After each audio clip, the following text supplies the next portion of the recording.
¿Cuáles son los elementos didácticos para la enseñanza de la historia? Para poder realizar la investigación y educación histórica, es necesario contar con los siguientes elementos didácticos, tales como las fuentes primarias y secundarias, así como manejar los conceptos de primer y segundo orden. A continuación, explicaré brevemente cada uno de estos elementos. Las fuentes primarias son los documentos, testimonios u objetos originales que le permiten al historiador investigar directamente en ellos, sin la intervención de un intermediario, pues se corre el riesgo de partir de una interpretación o segunda lectura.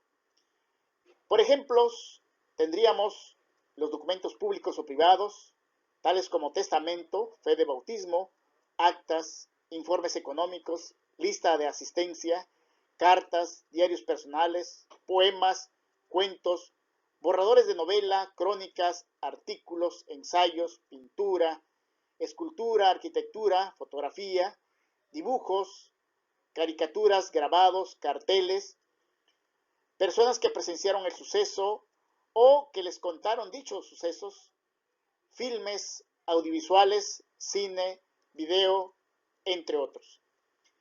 Por su parte, las fuentes secundarias son los resultados concretos de la utilización de las fuentes primarias, es decir, libros, ensayos, artículos, biografías, monografías, entre otros. Este tipo de fuentes no son de poco valor, pues son el producto de años de investigación histórica. Y para la mayoría de las personas es la única posibilidad que tienen para conocer sobre temas históricos. Este tipo de fuente puede ser en forma de escritos, como por ejemplo libros, revistas, periódicos, entre otros. Auditivos, tales como grabaciones de conferencias, entre otras. Auditivos y visuales, por ejemplo, las videoconferencias, los videoclips, entre otros. Por su parte, los conceptos de primer orden comprenden los procesos históricos que se han desarrollado a lo largo del tiempo en diversas latitudes y espacios sociales. Frecuentemente forman parte de índices más o menos extensos ubicados en la historia generales, comprendidas en la que hoy conocemos como historia universal o historia nacional. Por otro lado, los conceptos de segundo orden pueden definirse como nociones que proveen las herramientas de comprensión de la historia. Son categorías que permiten analizar con mayor precisión un tema de historia.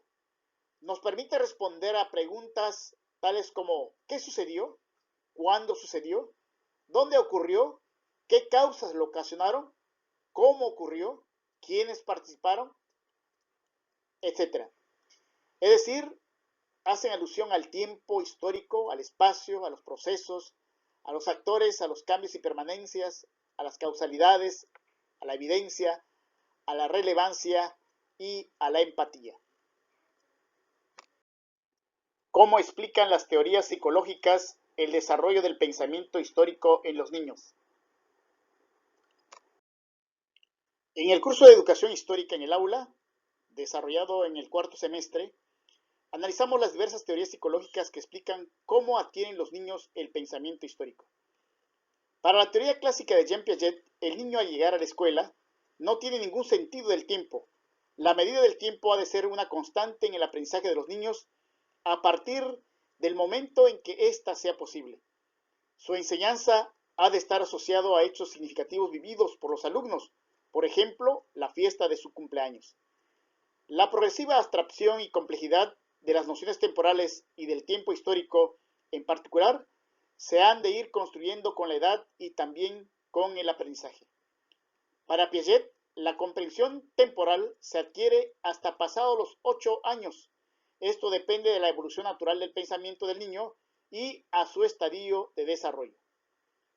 Por su parte, Anthony Calvani señala que los niños de 5 años y medio son capaces de ordenar los acontecimientos de un relato de una manera muy parecida a los de 8 años si se trabaja a través de pruebas no lingüísticas o a través de imágenes.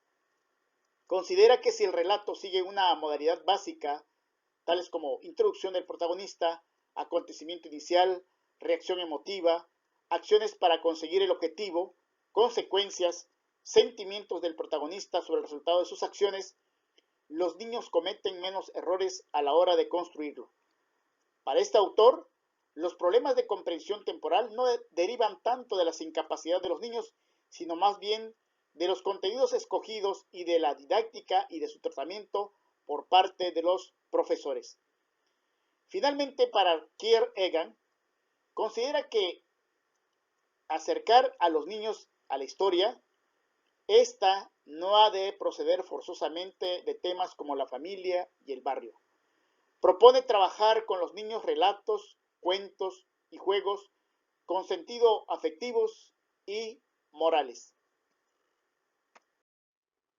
¿Cuáles son las estrategias didácticas para la enseñanza de la historia?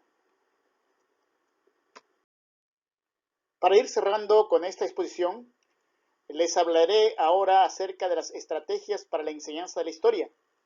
En el curso anterior analizamos y pusimos en práctica algunas estrategias tales como el método de la investigación, las narraciones, principalmente a través del cuento, la didáctica del objeto, la enseñanza mediante imágenes o fuentes iconográficas, así como la enseñanza de la historia mediante el juego.